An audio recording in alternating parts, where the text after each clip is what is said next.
10萬。香港長者悄悄搬去大灣區養老，但政府俾足津貼、俾足福利，擇短推廣嘅官方養老計劃足成千名額，最終淨係得18個人肯報名。呢個極度矛盾嘅真相，9成香港人都睇唔透。點解有錢有能力嘅港人個個主動北上養老，最需要幫扶、最缺養老資源嘅基層長者反而死都唔肯去？今日我哋就徹底拆解呢個大灣區養老最大騙局同真相。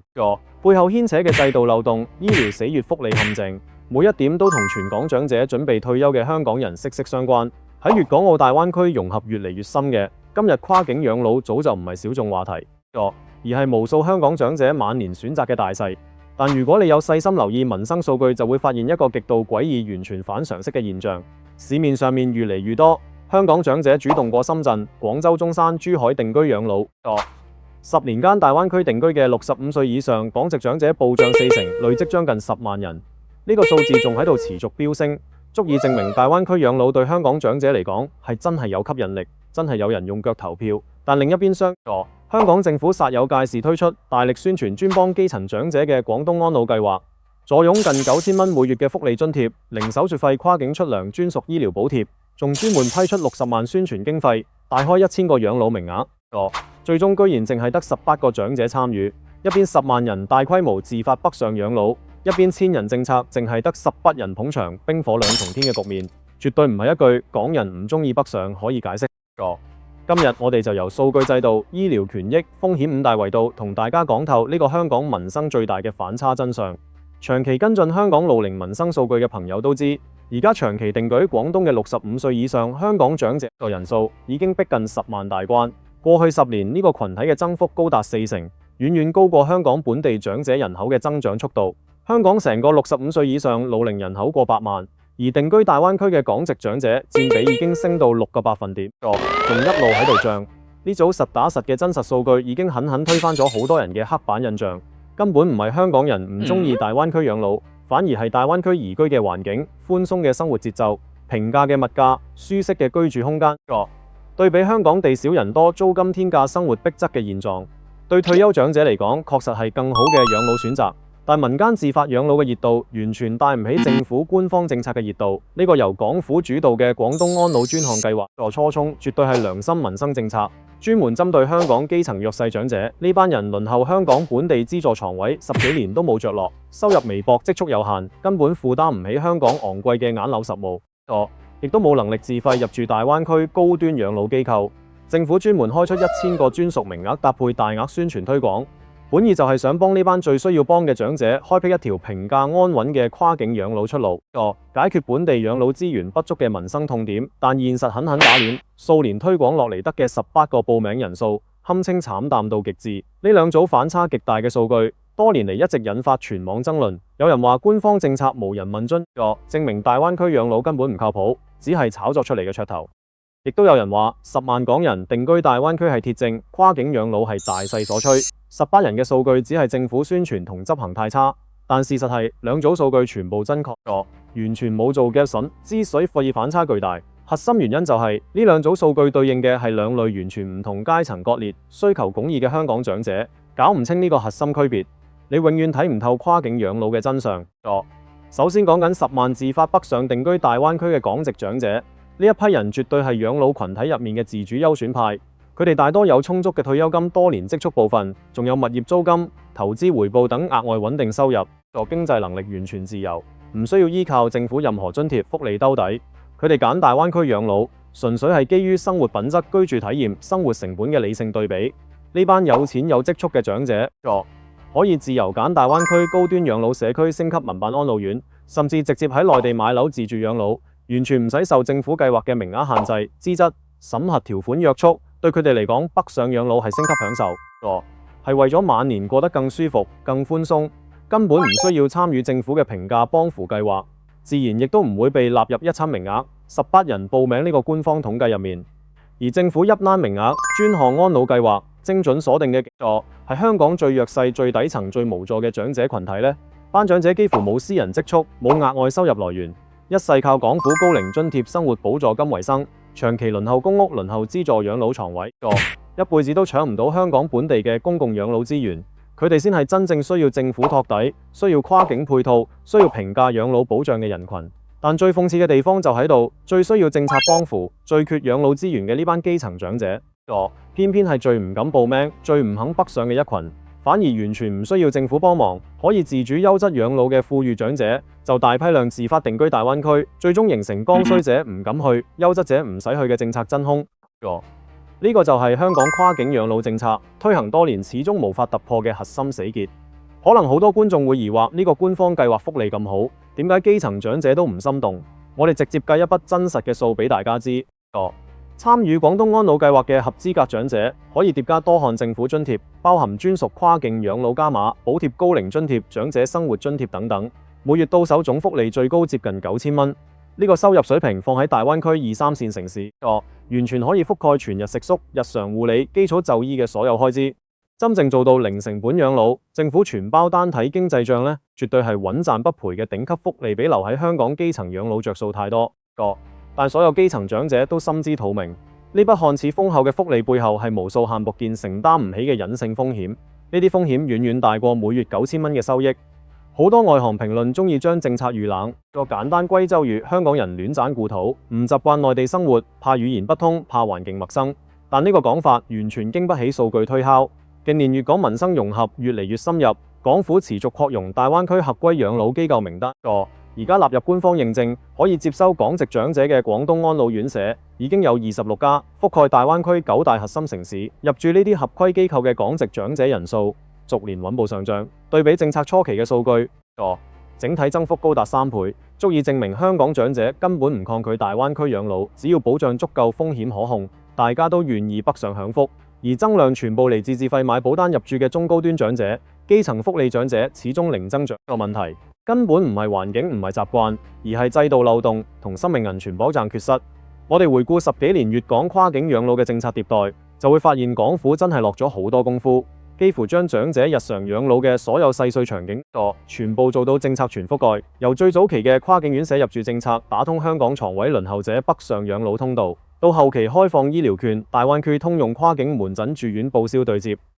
再到近年推出可攜式福利現金結算、零手續費跨境到帳服務，而家長者日常覆診、慢病開藥、院舍護理津貼領取費用報銷，所有平平淡淡嘅日常需求，全部有政策兜底，有流程保障，有資金支持。可以話只要養老生活一帆風順、無病無痛、平安穩定，喺大灣區參與官方計劃養老絕對係超級着數嘅選擇。但政策最大嘅敗筆就係所有設計都只針對平安常態場景，完全忽略咗長者晚年最致命、最關鍵嘅風險突發緊急狀況。對於老人家嚟講，晚年最大嘅危機從來唔係食飯住宿、日常看病，而係半夜中風、突發心梗、意外跌倒重傷、急性重病搶救呢啲致命場景。而呢啲生死攸關嘅時刻，現行所有大灣區跨境養老政策幾乎全部失效，完全冇兜底。我哋舉個最貼地、最真實嘅場景，一位參與咗廣東安老計劃嘅香港長者，日日喺大灣區養老院生活，平時有高血壓、糖尿病，定期覆診開藥，醫療券同補貼完全夠用，生活安穩無憂。但一旦深夜突然中風、腦出血、心臟驟停，或者落樓跌倒重傷，需要即刻急救、即刻入院、即刻跨境轉運嘅時候，所有政策保障瞬間歸零，家屬即刻會面對一對無解問題：應該送去邊間醫院？呢間醫院有冇救治港籍長者嘅資質？可唔可以跨境緊急救護車轉運？搶救費用可唔可以實時報銷？萬一救治失誤，責任歸香港定離地呢？一系列生死問題，至今冇任何官方清晰答案，冇統一執行標準，冇兜底機制。可能有人會話，政府唔係推出咗跨境直通救護車服務咩？呢個服務就係專門解決跨境就醫問題。但大家一定要認清呢個服務嘅致命漏洞。官方明確規定，跨境直通救護車只承接非緊急醫療個案。簡單講，個輕症覆診、術後復檢、平穩轉院呢啲唔要命嘅情況可以用呢個服務。但中風、心梗、重傷、搶救呢啲爭分奪秒、關乎生死嘅緊急情況，呢個服務完全唔受理、唔資源、唔對接呢，就等於最需要救命嘅時候，政府唯一嘅跨境急救通道直接關門，數據亦都極度尷尬。呢個服務推出8個月，累計得29人使用，使用率極低。根本原因就係覆蓋唔到核心急救場景，形同虛設。對於呢個跨境醫療急救短板，香港醫療高層官員曾經公開表態，清晰傳遞咗官方底線，絕對唔鼓勵患有重病、高危病史、容易突發急病嘅香港長者前往大灣區就醫養老。呢句說話看似溫和，實則徹底阻實咗一個真相。現階段粵港兩地嘅急救體系、醫療標準重症救治能力、責任劃分機制完全未完成深度對接。大灣區嘅醫療系統可以承接日常慢病養護，但絕對承接唔到香港長者嘅重症急救同重大疾病治療。就算後期政府加碼推出跨境醫療補貼試行方案，門診每年最高1萬人民幣，住院每年最高3萬人民幣嘅補貼額度，都只可以覆蓋普通小病小痛嘅診療費用。一旦涉及重症搶救、ICU 治療、長期住院康復，呢啲補貼根本杯水車薪。更加關鍵嘅係，呢啲醫療補貼權益，只限定參與官方廣東院舍計劃嘅長者先可以用，自主北上自費養老嘅10萬港人完全冇份。政策資源錯配到極致。雖然最新數據顯示，醫療補貼計劃嘅參與人數、申請宗數持續上升，審核時長由最初嘅幾日壓縮到平均半日搞定，流程效率大幅提升，但始終解決唔到最核心嘅安全問題。對於有錢有積蓄嘅長者大病，可以自費返香港醫治，風險可以自己承擔；但對於基層福利長者，佢哋冇經濟能力返港急救，一旦喺內地突發重病，就會陷入求助無門、救治無保障嘅絕境。呢個就係佢哋唔敢北上嘅根本原因。除咗醫療急救嘅致命短板，跨境養老行業嘅制度混亂、權益無保障、監管空白，都係勸退基層長者嘅關鍵因素。我哋攞大灣區頭部標杆養老社區嘅真實數據嚟講，呢間內地頂級養老機構個港籍入住人數半年之內由39人漲到63人，規模接近翻倍，足以證明港人對大灣區高端養老嘅認可度越嚟越高。但拆解佢哋嘅入住結構，就會睇出巨大差異。80至85係純自費入住，15至20係購買養老保單鎖定權益入住，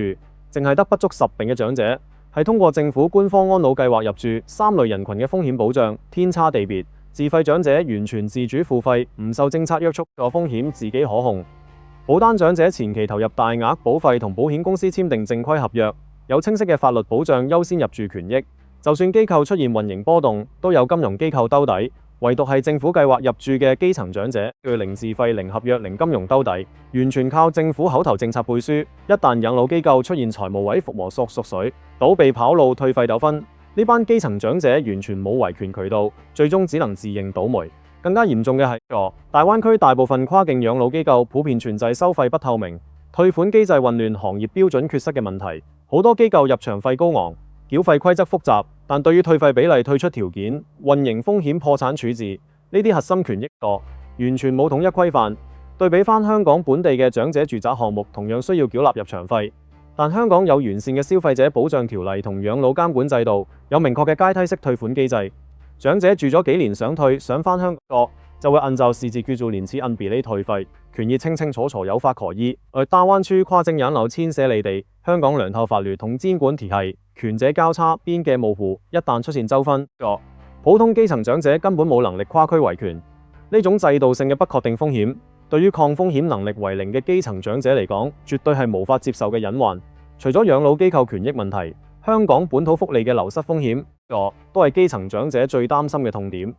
好多基層長者一世住公屋，靠政府津貼生活，公屋就係佢哋晚年最後嘅避風塘，最後嘅兜底資產。按照香港現行規定，長者如果長期定居大灣區，公屋居住權只可以保留6個月緩衝期，6個月之後如果唔返香港常住，就會被收回公屋。對於基層長者嚟講，選擇北上養老就等於賭上自己一世嘅居所。萬一適應唔到內地生活，萬一身體出現問題，萬一想回流香港，就會變得無家可歸，徹底失去所有本土保障。除此之外，香港嘅贍養父母免稅額度、長者專項福利減免，全部設置咗香港常住門檻，助長期北上定居嘅長者，會令到屋企人失去相關稅務優惠，間接加重家庭負擔。雖然政府優化咗津貼領取規則，每年回港住滿60日就可以繼續攞長者生活津貼、高齡津貼，保住咗部分經濟福利，但住房公共服務、戶籍權益嘅斷層始終無法彌補。講到嗰度，大家終於可以明白呢個終極真相：官方大灣區養老計劃唔係福利唔好，而係風險太高。每月9000蚊津貼的確好吸引，但代價係放棄公屋保障，承擔突發重病無人救嘅風險，面對維權無門嘅制度漏洞。對於有錢嘅長者，呢啲風險可以用錢化解，但對於一無所有、靠福利為生嘅基層長者，呢啲風險足以摧毀佢哋嘅晚年生活。呢就係10萬人自發北上、18人敢入政策計劃嘅真正原因。我哋再延伸幾個好貼地嘅假設：等大家更透徹理解呢個政策困局。如果港府可以打通粵港長者專屬急救體系，實現突發重症跨境轉運，實時報銷責任清晰，保齊應急醫療，呢個最大短板絕對可以達成基層長者嘅參與意願。如果港府可以放寬公屋保留政策，為跨境養老長者提供永久本土權益保留，消除佢哋回流無家嘅後顧之憂，政策僵局即刻可以破解大半。如果大灣區養老行業可以統一收費退款監管標準，建立對標香港嘅消費者保障機制，杜絕行業亂象，呢個民生政策先可以真正落地為民。實事求是咁講，大灣區跨境養老絕對係香港未來老齡事業嘅大勢所趨，係緩解香港養老床位緊張、降低養老成本、提升長者生活品質嘅最優出路。10萬港人用腳投票，已經證明咗呢條路可行可走，有着數。但而家嘅問題係，政策只做咗錦上添花嘅日常配套，始終未補齊雪中送炭嘅安全兜底。日常養老福利做到極致，生死關頭保障徹底缺失，制度漏洞、權益空白、醫療短板唔解決，無論津貼幾高、福利幾好，基層長者都永遠唔敢入局。好多人淨係睇表面數據就輕易評判港人心態，評判政策好壞，但真正嘅民生真相永遠藏喺制度細節同風險權衡入面。唔同階層嘅長者有住完全唔同嘅養老選擇，完全唔同嘅顧慮。呢種深層嘅民生割裂，先係大灣區養老最大嘅現實問題。睇到呢度，相信大家都對香港跨境養老嘅真相有咗全新嘅認知。如果你屋企都有長輩考慮大灣區養老，或者你自己未來都有退休北上嘅打算，一定要點讚收藏呢條片，分享俾身邊嘅親友，等大家避開養老陷阱，認清政策利弊。鍾意我哋深度拆解香港民生樓市政策真相嘅朋友，記得即刻訂閱我哋頻道，打開小鈴鐺，每一期都帶你睇透香港底層真實邏輯。歡迎大家喺評論區留言，講講你身邊嘅港人北上養老故事，或者你對大灣區養老有咩睇法，我哋一齊交流探討。